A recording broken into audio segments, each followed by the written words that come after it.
ఒక మనిషి త్యాగం, ఒక జాతి గౌరవం, ఒక దీక్ష, ఒక రాష్ట్రం, అమరజీవి, చిరంజీవి, మరణం లేని ఒక గొప్ప శక్తి, త్యాగానికి మానవ రూపం, ఆంధ్రప్రదేశ్ రూపంలో ఆయన జీవిస్తూనే ఉన్నారు.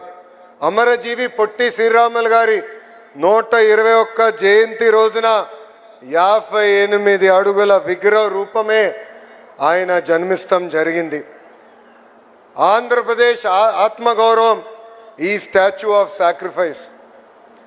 దొండి రాకేష్ వచ్చి నా దగ్గరికి వచ్చి, అన్న విగ్రహానికి ఏం పేరు పెడితే బాగుంటుందని ఆయన నన్ను అడిగారు.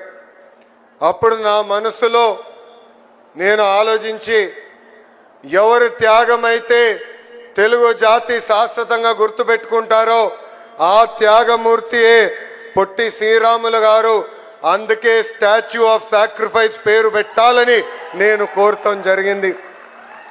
ఈ విగ్రహం తెలుగు జాతి గొప్పతనం ఏంటో అమరావతి నుంచి జాతికి స్థాయికి తీసుకెళ్తుందని ఈ సభాముఖంగా నేను కోరుతున్నా. నేను తెలుగు వాడినని గర్వంగా చెప్పుకుంటున్నా. ఆ గర్వం మనకు అందజేసిన గొప్ప వ్యక్తి అమరజీవి పొట్టి శ్రీరాములు గారు. ఆయన ప్రాణ త్యాగమే మన రాష్ట్రం. ఆయన జయంతి మనందరికీ ఒక పండుగ. అమరజీవి పొట్టి శ్రీరాముల జయంతి సందర్భంగా ఆయనకి నేను ఘన నివాళులు అర్పిస్తున్నా. యువగలం పాదయాత్రలో మా ఆర్యవైశ్య సోదరుల్ని కలిశాను. వాళ్ళు ఎదుర్కొంటున్న సమస్యలు నేను తెలుసుకున్నా. దాంట్లో అనేక సమస్యలు మేము పరిష్కరించాం. ఇంకా చేయాల్సిన కొన్ని పనులు మా ఉన్నాయి. కానీ ఆనాడు నేను మిమ్మల్ని కలిసినప్పుడు ఒక హామీ ఇచ్చా, అమరావతిలోనే పొట్టి శ్రీరాములు గారి విగ్రహం ఏర్పాటు చేస్తా అని చెప్పాను. అతి తక్కువ సమయంలో ఈరోజు ప్రభుత్వం ఆ హామీని నిలబెట్టుకుంటాం జరిగింది. ఈ స్టాచ్యూ ఆఫ్ సాక్రిఫైస్ 58 అడుగులు, అమరజీవి ఆమరణ నిరాహార దీక్ష 58 రోజులు చేశారు. ఆంధ్ర రాష్ట్రం ఏర్పాటు కోసం ఆయన త్యాగం మనకు ప్రతిరోజు గుర్తు పెట్టుకునే విధంగా ఈరోజు ఈ విగ్రహం ఏర్పడింది. మనం ఒకరోజు ఉపవాసం చేయాలంటే ఇబ్బంది పడతాం. అలాంటిది తెలుగు ప్రజల కోసం, తెలుగు జాతి కోసం ఆయన దీక్ష చేశారు. ఒక రాష్ట్రం ఏర్పాటు కోసం 58 రోజులు ఆమరణ నిరాహార దీక్ష చేసి త్యాగం చేసిన గొప్ప వ్యక్తి పొట్టి శ్రీరాములు గారు. ఈ చరిత్ర భావి తరాలు గుర్తుపెట్టుకునే విధంగా ఈరోజు మనం ఇక్కడ విగ్రహం ఏర్పాటు చేసుకున్నాం. 2025 సెప్టెంబర్ 3న ఇదే పుణ్యభూమి పైన మనం శంకుస్థాపన చేసుకున్నాం. కరెక్ట్గా 194 రోజుల్లో మొత్తం భారతదేశ ఆశ్చర్యపోయే విధంగా ఈరోజు పొట్టి శ్రీరాములు గారి విగ్రహం ఈరోజు మనం ఆవిష్కరించుకున్నాం. మా రౌడీ దొండి రాకేష్ గారిని ఎప్పుడు స్పీడ్ పెంచమని చెప్తా. అలాంటిది విగ్రహం ఏర్పాటులో ఆయన స్పీడే వేరు. ఇక్కడనే ఇప్పుడు కూడా ఉంది కంటైనర్. కుటుంబ సభ్యులందరూ వచ్చి ఇక్కడనే కంటైనర్లో పడుకుని ఈ విగ్రహం ఏర్పాటు చేసుకున్నారు. కానీ ఆయన ఒక్కరే కాదు, దాని వెనకాల మీరందరూ ఉన్నారు. ఇక్కడ వచ్చిన ప్రతి వ్యక్తి ఉన్నారు. మీ సహకారం ఉంది, మీ త్యాగం ఉంది. నేను కూడా ఆశ్చర్యపోయా. రాజకీయ నాయకులం పలానా రోజులు కదా చేయాలని చెప్తాం, కానీ ముందలు తీసుకెళ్లే విధంగా ఉండాలి. అలాంటిది ఈరోజు మేమందరం గర్వపడే విధంగా, ఆశ్చర్యపోయే విధంగా ఆర్యవైశ్య సోదరులు పొట్టి శ్రీరాములు గారి విగ్రహం ఏర్పాటు చేసుకున్నారు.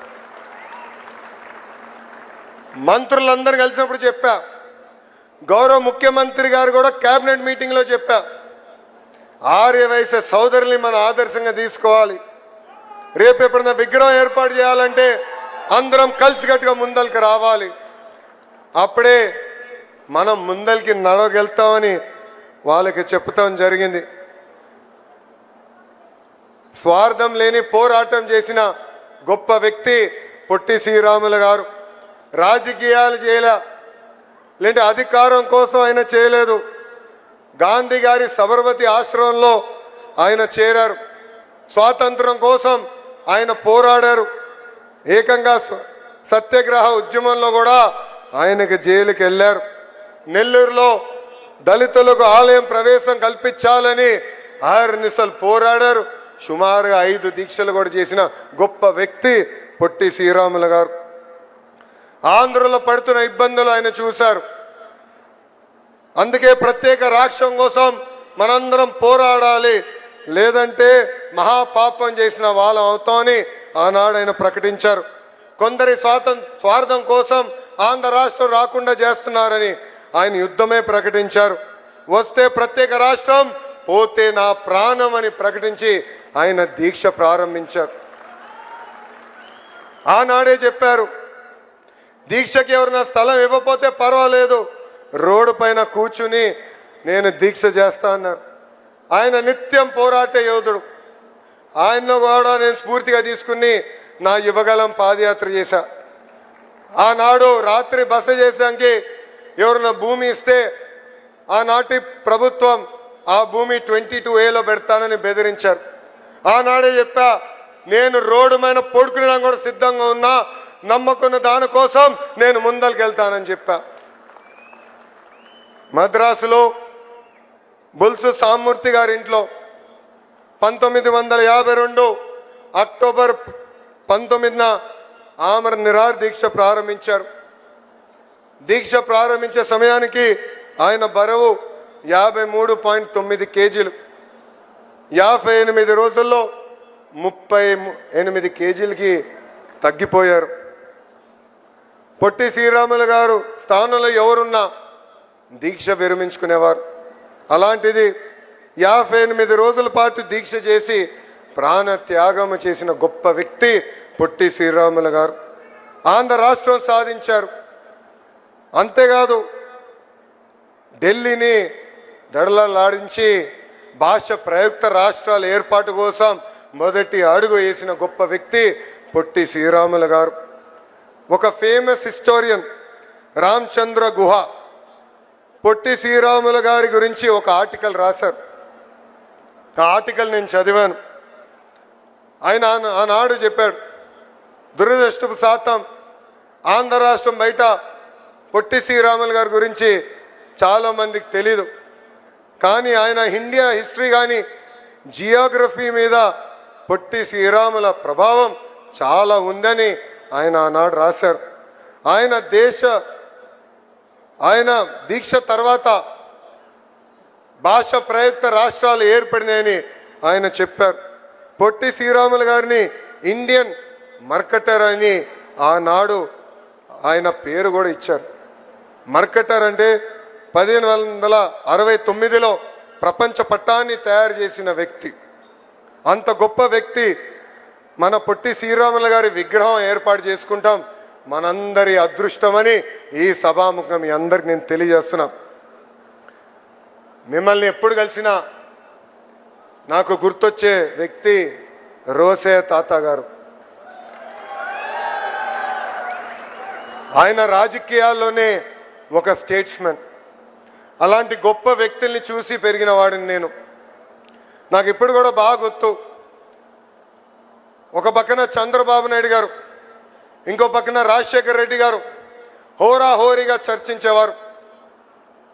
కొన్నిసార్లు స్పీడ్గా మాట్లాడేవారు. కరెక్ట్గా నెక్స్ట్ డే పొద్దున 6ంటికి రోసే తాత గారు బాబు గారికి ఫోన్ చేసేవారు. ఫోన్ చేసి, కొంచెం నిన్న చర్చ స్పీడ్గా వెళ్ళింది, ఈరోజన్నా చాలా ఓపికగా ప్రజల సమస్యల గురించి మాట్లాడదాం బాబు గారు అని చెప్పిన గొప్ప వ్యక్తి రోసే గారు. రాష్ట్ర విభజన తర్వాత ఆయన పుట్టినరోజు నాడు రోసే తాతకు ఫోన్ చేసేవాడు. ఎప్పుడు చెప్పేవాడు, తాత మీరు రాజకీయాల్లో లేని లోటు మాకు అనిపిస్తుంది, మిమ్మల్ని చూసి పెరిగిన వాళ్ళం, మీరు చేసిన రాజకీయాలు వేరు, మాకు దారి చూపించాల్సిన బాధ్యత అని పెద్దానికి చెప్పేవాడిని. రాజకీయాలకు అతీతంగా ఆంధ్ర రాష్ట్రానికి అద్భుతంగా సేవ చేసిన వ్యక్తి రోసే గారని ఈ సభాముఖంగా నేను తెలియజేస్తున్నా. ఇప్పుడే చూసాం ఎన్ని కోరికలు తీర్చినా ఇంకా కోరుతూనే ఉంటాడు ఇక్కడ ఒక ఆయన రాకేష్ గారు. ఆయన మొన్న వచ్చి పొట్టి శ్రీరాములు గారి పేరు మీదుగా ఒక కాయిన్ విడుదల చేస్తే బాగుంటుందని ఆయన కోరారు.